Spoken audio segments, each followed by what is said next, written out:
Force be with you is a phrase used to wish a person well to overcome a challenge. The invitation in this podcast, May the Life Force be with you, is to explore what it means to truly feel alive, to appreciate the physical, emotional, and spiritual connection to our energy, and finally to understand how this impacts who you are and all that you do. May this conversation inspire you to thrive. So, hello and welcome, everybody. And hi, I'm Fiona. I'm Kahreela. And we are here today to really, talk about our podcast, May the Life Force be with you. And thank you for joining us. And we've recorded a few now, haven't we? We have. We didn't really know how to start.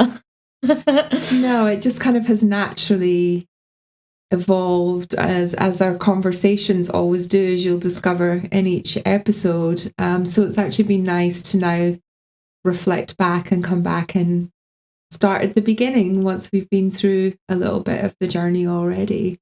For sure. And I feel like we didn't know how to start, so we kind of just jumped. We just straight started. In. Yeah. And then we were brainstorming about how are we going to start now that we've already started.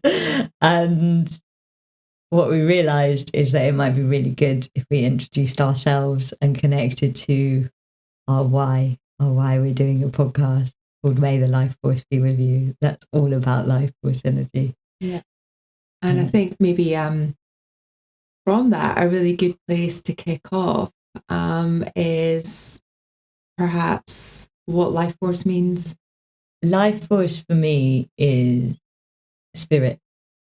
It's the energy that you could call is sexual energy or mojo or good vibes or charisma but the best description that I have of it for me is it is the part of the soul energy that is in the body, that is the thing that we recognize being gone when a person dies.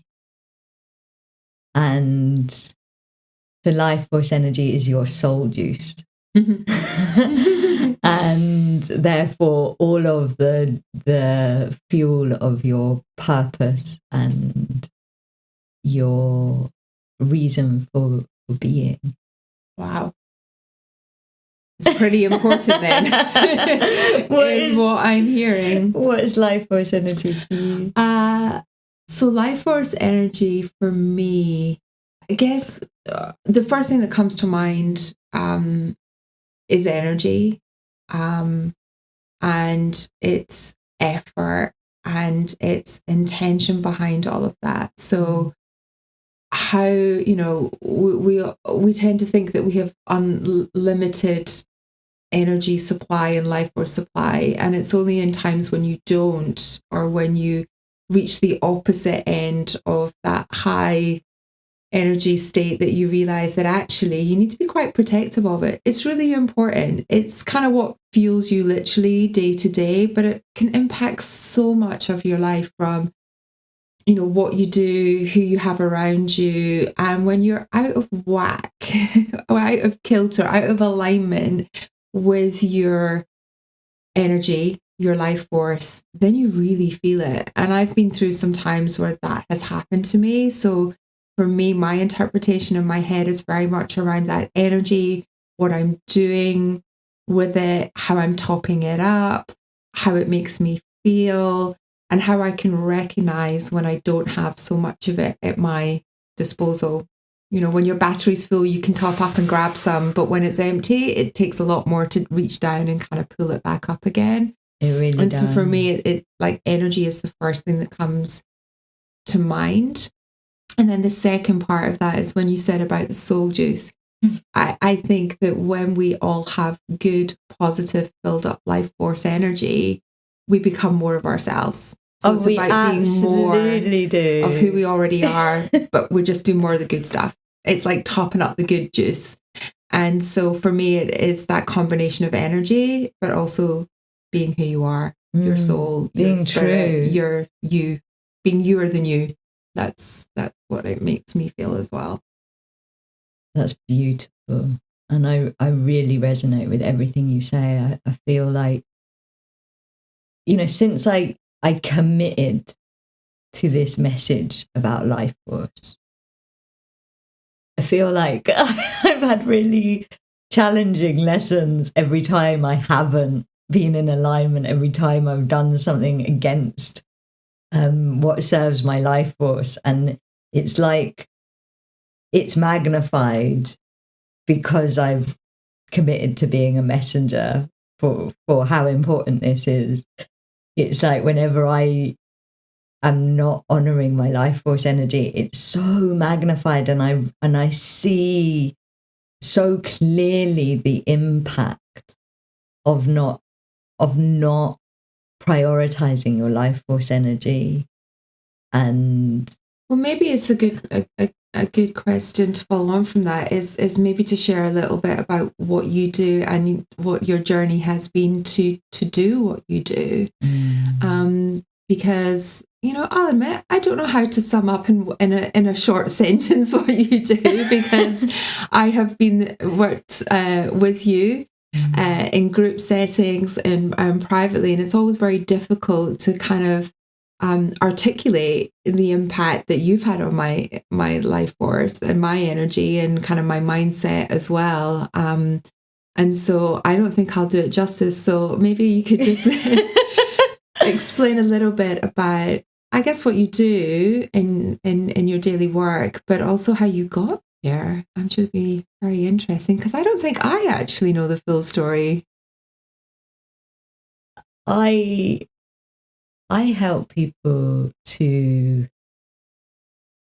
live in greater alignment with their lives and their paths, and I do it through what I would describe as grounded, multidimensional spirituality. How would other people describe it, Kahreela? Stay with us, guys. Stay with us. So I am a channel. I work with spirit guides, and channeling is a very, very broad word. I feel like you can channel spirit guides, but you can also channel your own heart. You can channel Mother Nature. There's many things that you can do to have a divine conversation with your own truth. Yeah. And I'll give you an example. I say my kind of digital logical mind terminology might be, I use my inner guidance. Yes. Yeah, absolutely. And that's your intuition in a different languaging. It's your higher self. Yeah. So you're just listening to your heart, or absolutely. Like there's all of these phrases that are out there in mainstream vocabulary where, oh, my gut told me, I listened to my heart. All these things where actually, people might say them as a throwaway comment, but it's very much tapping into the energy and the messages that you get. Absolutely. Everybody the conversation has of your own alignment. And absolutely, everybody has the ability. But we're just kind of blocked a lot of times. For sure. And not everybody resonates with guides, but I think everybody resonates with connection. Yeah, exactly. And so my path is very much about helping people live in greater connection with their own truth. And I have many different, because I've dedicated my life to connection. I have many different avenues and pathways and tools that help that. And really the kind of big priority of my path for many years was something called shadow work, which is about working with the deep subconscious and using different tools to access the deep subconscious so that you can release yourself from belief systems and patterns and blocks and things that don't serve you, that aren't your truth. It's kind of like my path is all about helping people really find out what is true for them and what isn't, so that they can live more of their truth, which I believe is like the way to a happy life. And for me and my truth, part of that is working with knowledge that is gained from what I would describe as other sovereignties. So the knowledge that you can get if you actually take the time to listen to a tree, or to listen to Great Spirit, or to listen to Mother Earth. And for me, that's been profound in my experience of how much wisdom and knowledge I've gained from doing that. I'm not saying it's right for everybody, but that's kind of how my path has unfolded. And so, having experienced how powerful that is personally, and I always say that whenever I work with you, but actually whenever I talk to you, I get an upgrade. That's how I describe it. I get a little spiritual, like, woof, whoosh. And, but I guess one of the questions that might intrigue people is, how did that start? Like, how did you feel that you had that in you? Is it something you've always felt as a child, or is it something that, you had some kind of event that kind of tapped into that and you really felt it personally and then wanted to share it with others? Is it all of the above? What was the first moment that you can remember feeling that you had the gift that you do, and the calling that you do? So channeling is a birthright. Everybody, it's a total myth that this is special. It's not special. It is a birthright. If you are a human being, then you have the right to communicate with whatever you want to communicate with. Like, we are the great talkers of this planet, the great communicators, the great storytellers. Well, I think we touched on that in one of our upcoming episodes about how everything has a life force. Everything. And so actually we have the ability to connect to everything. And so it's a birthright. It's a birthright that for many reasons gets shut down and suppressed and switched off, and kind of in a way educated out of us. Do you think that comes from that, and maybe it's that kind of teacher, pupil, parent, child relationship where you kind of get told, this is how you're going to think, this is what you need to believe because it's my belief, and then it kind of like mushrooms from there, because you think about the innocence and the creativity and the connection all that kids talk have. To trees. They talk to nothing. they talk to everything. Yeah. And they have fun. Their life force is topped up when they're doing totally. And because, our life force does get topped up by connection. And it's interesting because I actually teach people channeling and connection. And I've done it so how to do it for themselves. Yeah, and I've done it for many years, and I've also taught in Japan. Yeah. And when I first started teaching in Japan, I was like, oh, Japanese people are amazing at this. Like, I was teaching them and they were like opening up straight away. And I was like, why are you so much, I asked my guides, I was like, why are Japanese people so good at channeling? Like, why? Like, are they just gifted? Because that's what I thought. And the guides were like, no, they haven't got burning of the witches in their DNA. Their paganism, Shintoism is still very much a part of their culture. And so they don't have that collective shadow that we have, which is that if we are open about our spiritual truth, we're going to be burnt alive and persecuted, and that shadow's impacted. So the witches of Salem play their part. Absolutely, that kind of shadow around what spirituality is in the last, in the West has really impacted us. And there's many other reasons as well. Many. Everybody's journey is absolutely personal, and not everybody is going to believe the same thing that I believe. And I think that's really important to say, is that spirituality is about finding your truth, and your truth. Our truths are like stars.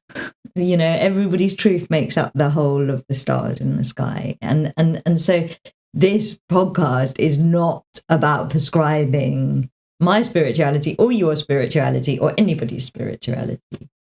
And I think that's probably an interesting and funny thing, because when people perhaps look at our backgrounds and the way that we talk about things and the worlds that we come from, that they on paper appear very, very different. But actually, there is still, our versions of spirituality are somewhat different, but they're also completely aligned. They're just two different versions of the same belief. And that is that my spirituality is that I believe that we all have the ability to create the life that we want. That's my version of my spirituality. And it's not connected to a faith other than a faith in yourself. Yeah. And I feel like, outward faith and inner faith, they're just reflections of the same thing. Just reflections of, our power to believe is our power to believe, whether it's in ourselves or in others. Do you want to tell everyone a little bit about your background? I still don't think I got... Hang on Okay. 1 second. I still don't know if I got the answer from you. When did you feel like this was what you wanted to do and your calling? Like, did you have a moment where that came to you? And what was your life force energy like at the time? Because... we'll jump into mine in a sec. But I didn't realize mine until I had none left. Yeah. Right. So I'm interested because people always say to me, do I have to hit rock bottom? Do I have to be depleted before I know how to build myself back up again? And I want to say no, but sometimes it takes an event for you to feel that shift. So I am interested to know what, if you had an event, if that was what happened to you. So my journey into self-help, it's not a quick story. My journey into self-help started because I was really depressed as a teenager, and I was like, I am going to kill myself or I have to find out how to be happy. And like, I didn't have a choice.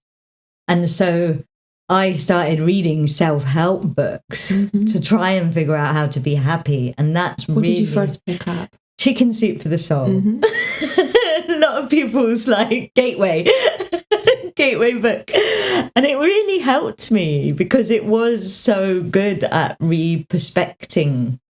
It gave you new perspectives, and could you feel yourself as you were reading it going, okay, there's a glimmer there, right? You're looking for that window to just think slightly differently in tiny little moments that just then create the momentum to want to discover more. I had to. If I didn't, right, I was going to. So it was very conscious. Yeah, like if I didn't, I wasn't going to make it. Oh my goodness! Like that's how it was. I had no other choice.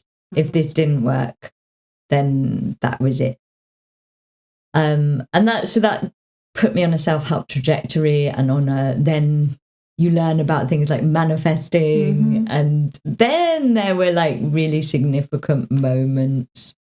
Many people were starting to say to me I was a healer, and I didn't really believe them.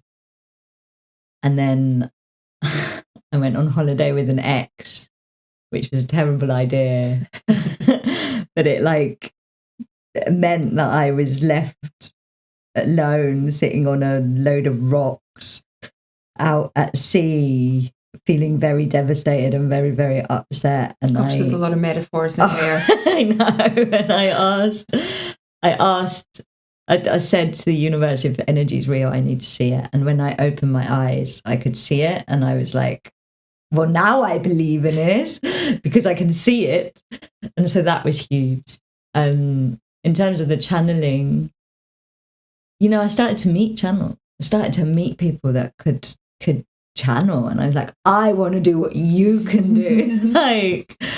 And so I learned and I practiced. So it wasn't like a magical story. It was like okay, I have to learn how to do this all the way through. And maybe that's why. But that is a magical story. Absolutely. It's very easy to go, oh, that could work for me, or that's interesting, but then not pursue it. Exactly. Like, the manifestation, like you mentioned, people think you just shut your eyes, imagine something and it appears magically. Well, it can sometimes, but it's also usually the result of tiny little actions, tiny little adjustments you've made. You start to be curious and look for things, and then that's when, the magic can happen. But usually usually there's action involved, and your action was to be curious and was to learn. Repetitive action, I will say. Like, I feel like one of the reason I described my path as like grounded multidimensionality is because I don't actually like spirituality that doesn't give you steps, that doesn't give you an actual guidance, how to embody, that doesn't give you the mechanics of how to, like, there's no point in just having philosophy and not knowing how to do it. Mm-hmm. And the how is sometimes not easy. Mm-hmm. And very much it takes repetitive, it's a bit like I said at the beginning, I've now committed to Lifeforce energy, and every part of my life that doesn't honor that is being really blown apart, because me and the universe have this deal that if I'm going to talk it, I'm going to have to learn how to walk it. Oh my God, that's so important. So you've given me goosebumps, because it actually makes me cry. Why does that, like, woof, that's really hit me? Because I think that from my journey and like my flipping over to who I am now, I don't know how to not walk the walk. And I realized for years I was kind of trying to hide away from what I was growing into, and it doesn't make you feel good. And I don't like it when I work with people who don't walk the walk. You can see it. Like, my bullshit-ometer is like, it's pretty honed in now. But when you feel someone who is 100% authentic, which is what you are, and driven by what you do, passionately to share, you feel it. And you feel, that ripple effect that you have on others around you is because they feel it back too. And you're in such misalignment if you don't do what you are trying to teach in others. Oh, it doesn't work. But it's also it's a constant practice. Yeah, it's a constant practice. And I think that you evolve yourself and can help more people by evolving your own way of being. One of the things I love about you and the work that you do is that ability to harness constant practice. So I do a number of things, but I and my lovely business partner Alex, we have a business called Moment Company, and we really help transform workplaces. And we are all about creating workplaces that focus on performance, but also well-being. Because my strongly held belief that translates directly to Lifeforce is that you cannot have sustainable high performance, and whatever that means to you, without a really good foundation of well-being. The building just topples over if the foundations aren't good. So if you want to perform well, you want your business to succeed, you want to be the best mom, the turning up with energy, turning up and being true to yourself and communicate well, make good decisions, business decisions or life decisions, coming from a well-grounded, calm, thoughtful place. And how did you get to that amazing place? Well, it started, I guess, 12 years ago when I was the complete opposite of all of those things. And I've spent 23 years in the ad tech industry, and I'm still very much active in that, and I love it. It's like what I've done for the longest part of my life. But it was full on. And I was working 24/7 for startups and then latterly big corporations like CNN. I was traveling all over the world, looked really glamorous on paper, but I was exhausted. But I felt as one of the small number of female leaders that I always had to be at the boardroom table. I was kind of like fighting to get on that ladder and prove myself. And I wanted to be part of all the conversations. And I had a really successful career. I loved what I did. And I'm so fortunate that it took me to all parts of the world, and I've lived everywhere. I got so many friends from all different backgrounds and cultures, but I had zero boundaries. I had no idea how to say no. And what that translated into was fear and anger as my two default settings. I was so fearful that someone was going to take all that away from me, or that I was going to get found out in some way for like, why am I at the board table? And then anger because I couldn't express it. And I'm like, I don't want to be doing this. And I didn't realize that I had the power to say no. So then what happened was my immune system and my body, I wasn't listening to my mind. And I thought that a balanced lifestyle was 5 dirty vodka martinis and going to the gym and then working 24/7. Funnily enough, it was as a cocktail and as a life choice, that doesn't really work. And in 2014, I suffered from like real physical breakdown. My immune system just said, we've tried to tell you and you're not listening. So we're going to make it impossible for you to do anything.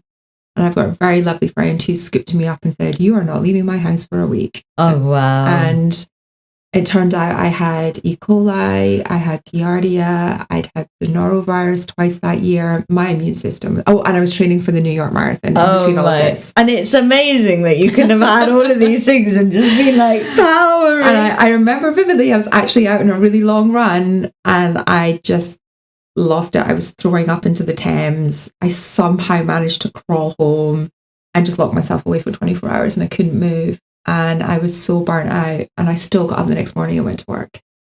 And someone found me under my desk at work, completely done in, and said, hey, you need to go. You need to go.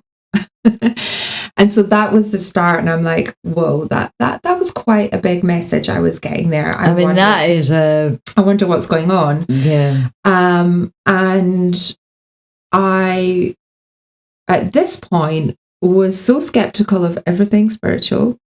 I hated breath work because I've got this thing with dystopia where I hate the sound of repetitive noises. So I couldn't even do a yoga class because I hated people breathing next to me. It used to drive me crazy.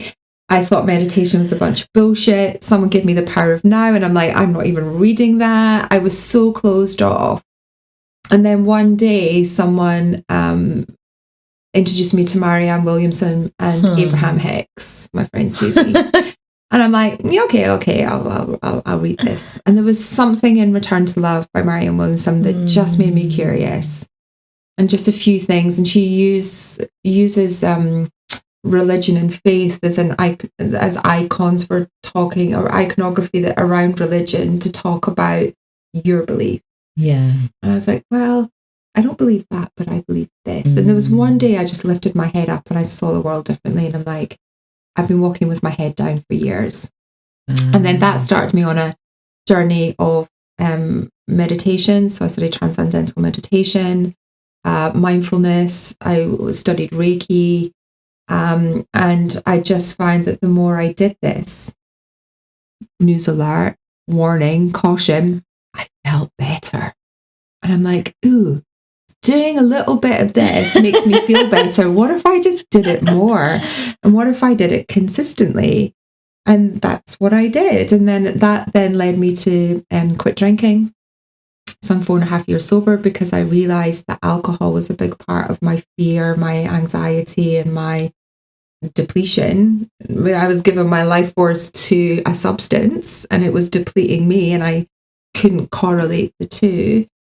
And then back in 2020, I met Alex, who's the co-founder of Moment Company with me, who is one of the best humans on the planet. And we share our spiritual outlook and, again, different perspectives of how we get there. And but we knew that there was something in helping share with people how to take moments. And you don't need to sit down for 20 minutes a day and meditate eyes closed to feel better. But if you can catch a negative thought and just I almost think I'm catching it, looking at it, and then going, okay, are you serving me or not? Is this good, or how's this making me feel? And just coming up with really simple tools and techniques to help people stop, pause, bring awareness to how they're feeling, make a conscious decision to choose to feel different. And then you move on again from a better place of clarity and make better decisions. So it's just that stop, pause, take a moment. And that led us to create a product, Moment Pebble, which is a light guided breathing device that helps people just remember and anchor themselves throughout the day to take those moments, which has then evolved into our workplace practice and coaching. And I retrained as an NLP and generative change consultant coach as well. So I love coaching. I love helping people really feel impact and change. And I live it and breathe it now. And I'm still in the digital world. I'm still, in the ad tech world, but from a very different perspective. And I wish I knew all this 20 years ago. I think that's amazing. I think the whole journey that you've been on and what you now give back into that world that you love. When you talk about that world, you love it. It's not going against the world. It's how to make the world that you love sweeter and softer and more alive. And I work for companies that had mottos on the wall, and it was all about crushing it, killing it, smashing it. And I'm like, you look at that every day, and those very aggressive, domineering almost kind of messages, they get into the way that you interact then as a company. So crushing it and smashing it and killing it means that you are doing something to somebody else, and that trampling over to succeed, and that very toxic type of work environments. And for so long, that's been seen as what success looks like. But actually, Alex and I strongly believe that there is a much kinder, more thoughtful, more mindful way of doing business where it's not possible. Let's just be honest. It's not possible to make good decisions when you're in that fight or flight mode. Absolutely. You cannot. The whole point is that your physiology shuts down so that you can run. So what we try bring in is this idea that if you can just learn those small techniques to just bring that little bit of calm, little bit of awareness about how you're feeling, and also then how others around you might be feeling, you make better decisions. And it has such a profound impact on people's communication and therefore how businesses operate. It's so interesting to me because everything that you describe about the corporate world, I have also seen in spirituality. Mm-hmm.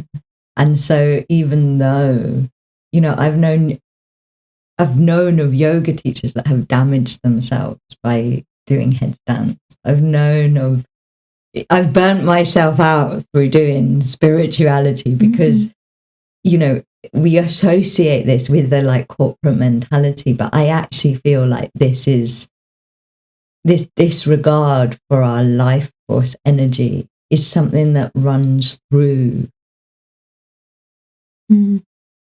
being Western at this time, being modern day life at this time, and well, as we talk about in one of the episodes, we talk about money and how we exchange our life force for money and for those kind of Western symbols of success.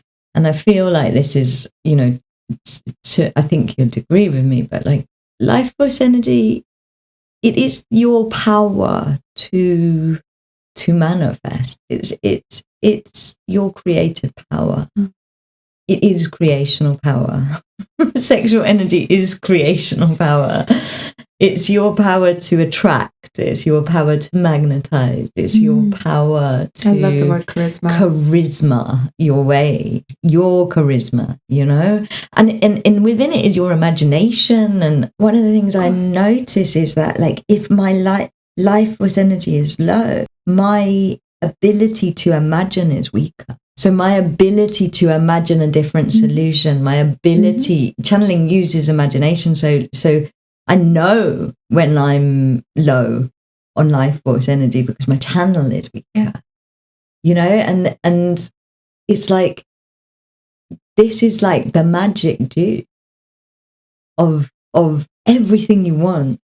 And we live in this society where it's you just described the world where it's not important, where success is not important, where success is at the expense of your life force energy. Yeah, which was my direct experience. And mine, And in totally different worlds, because they're the same world. Because it's the same world, because it's the shadow of the patriarchy to penetrate and push and extract. I think that's the biggest word that I have about these ways that we're describing. Is extraction, extraction, extraction, and never regeneration. I think so. Two things that came up when you were saying that. One is that people might think that meditation, spirituality, mindfulness, all of these things are some kind of woo-woo wacky. I need to kind of sit cross-legged on a mountain and have no thoughts. Well, that's impossible, because we all think 60,000 thoughts a day. That's just how we're wired, right? So you can't not think. But what it does is just bring more awareness to the thoughts that you're having. And as soon as you bring awareness to something, you immediately have more control over it. And I always say that meditation and mindfulness are wondrous tools, because their benefits are limitless. It's not about, as I said, being completely calm all the time. They're brilliant problem-solving tools. They're brilliant creative tools. They're brilliant for focus, because what they allow you to do is change state. So you're going from a moment of chaos to a moment of clarity. You want to kind of feel, creative, or you've got a big presentation and need energy. You can still use all of these tools to just create that state shift from whatever your energy is, or your life force is, into what you want it to be. And so one of my goals and what I do is just trying to open people's minds to the fact that it's something they can use to help them in everyday life all the time. And it's not some weird shit. It's physiologically how we're all wired. No one's special. We're all the same. These tools, these tricks, our breath, our thoughts, we're all the same. It's just learning how to use them to create the state that you want to be in. And in the end, the tools are the thing that are, like the more tools you have, the more chance you have. And because some things work some days, and then sometimes you need a bigger hammer. Yeah. Like if you think of a toolbox, the best toolbox has the most amount of tools within it. And there's a variety, right? It's not just all the same. All the same thing. All different tools is always a good thing. When you're trying to build something, when you're trying to create something. And I think the tools that you give people are they're so beautiful, and they're so easy, and they're so accessible, and they're so... It's interesting, because people don't believe it, because they are simple and accessible and beautiful. But it's a difficult message sometimes. It is a difficult message, because we're quite addicted to drama and complication. Yeah. But actually, most of the time, simple is the best way, the way that you're gonna sustain, the way that you're gonna keep doing. And I think it's I'm so grateful that your life burnt you out to the point that you are now doing this amazing service. Maybe not the bit where I was puking up into the Thames. Maybe give that bit a miss, but the rest of it. So tell me, what do you want people to receive or to take from our conversations and our intention? Because what we haven't touched on is why we're now sitting down from both of our backgrounds, having this podcast session. So for me, the journey to this podcast, and actually what is, like I said, I feel like it's a whole new way of life, a whole new mission, was every eclipse window, my company offers people an opportunity to do shadow work on a subject.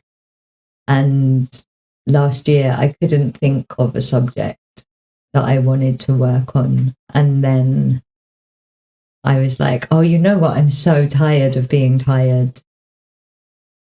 That's what crossed my head. I was like, I am bored of being tired. I don't want to be tired anymore. I want to work on that. I want to work on my tiredness. And working on my tiredness was a revolution for me. I'd learned a bit like you had, and this is why I say, even in the spiritual world, I'd learned to operate from tiredness. I'd learned to completely ignore my life force energy in the pursuit of, spirituality, which seems ridiculous to me now, but like that's what had happened. And it was such a revolution to me, and it made me understand that the most precious resource we have is life force energy, and that the outer fuel crisis is actually just a reflection of the inner fuel crisis, and that the inner fuel crisis, it has to be addressed because all of these amazing human beings with all of these amazing paths to fulfill and the amazing moreness of themselves, they're not doing it because they don't have the energy. We need the energy to become the change we want to have in the world. We need to sort out our inner fuel crisis. And so it's become this message that I just want to say to people.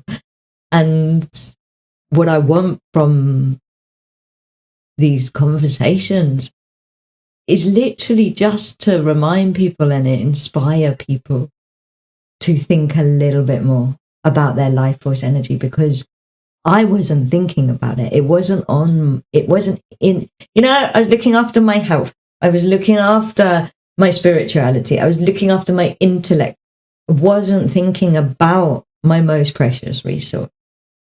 And so I was operating tired all the time. How take a moment and just think.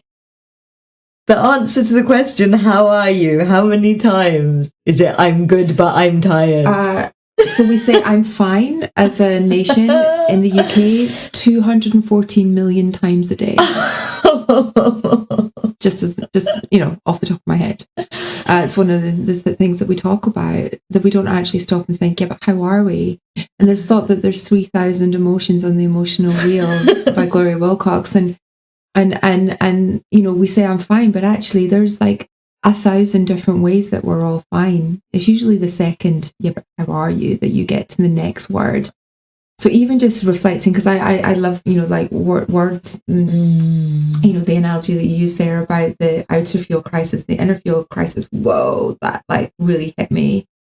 But, when we say fine, well, what's another word that isn't fine that we can actually use? And the more you get in tune with your life force energy, the more you realize that excitement feels the same as fear. The only difference with the two things in our body is the situation that we put ourselves in, or what we tell ourselves the connection is. So it's getting in tune with your body. How is it feeling? Is it feeling excited? Is it nervous? What is below that fine? And that's one of the kind of explorations that we go on, because we're too quick just to say that and move on, when actually maybe we need something that day from the person that's asking that. And I don't mean, cash or whatever. I mean, maybe a hug, maybe a second, how are you? Maybe a cup of tea. Like, who knows what lies beneath, but we're quick to move on and not really stop and appreciate. And I guess that's what a lot I'm about, that kind of pause again comes in and is really important. And what brought you here to this conversation?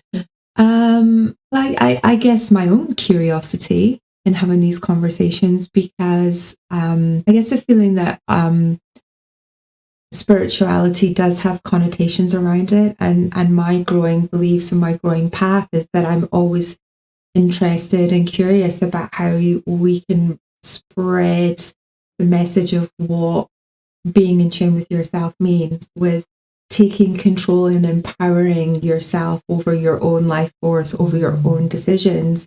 And one of the things that makes me saddest of all is when people don't believe that they can make a change or that they can't make a different decision, or that they're stuck. We're not stuck ever, and regardless of the situations. And I'm obsessed right now about reading books about Holocaust and the amazing stories of people that were in the most dire of situations.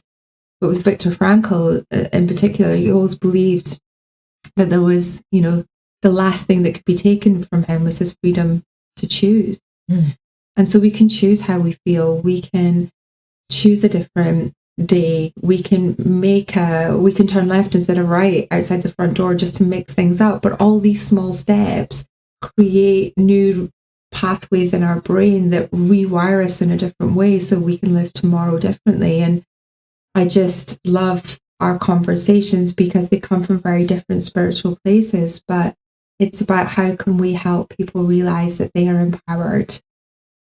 They're the only people. You are the only person that controls your life force. Nobody else does. No one else can. And we can take on board external influences, and yes, our circumstances will change, but we remain the one in control of that one thing that we have, and it's our life force. And so that's what makes me excited to have these conversations, and to be able to share it with a wider audience as well. That's amazing. I hope that whoever's listening just gets whatever your life force needs from this conversation and the ones that follow. Well, on that, we sometimes start our sessions with a kind of guided meditation just to see what comes up. But I have this wonderful tradition that my coach and mentor Robert Dilts uses, and that's to start sometimes with a poem, just a little bit of reflection.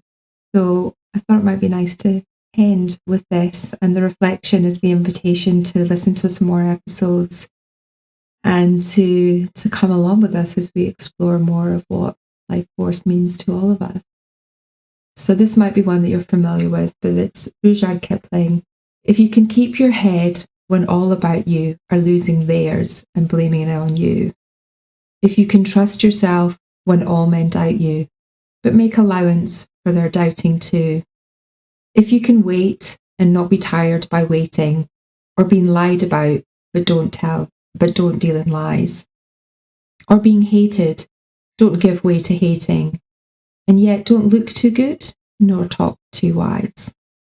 If you can dream and not make dreams your master, if you can think and not make thoughts your aim, if you can meet with triumph and disaster and treat those two impostors just the same, if you can bear to hear the truth you've spoken, twisted by knaves to make traps for fools, or watch the things that gave your life to broken, and stoop and build them up with worn out tools. I just thought that was a nice way to say thank you for this conversation, and I hope you have a great rest of your day. We hope this conversation has topped up your life force energy. If it has, then please help us spread the life force. Like, share, subscribe, all of that. And may the life force be with all of us.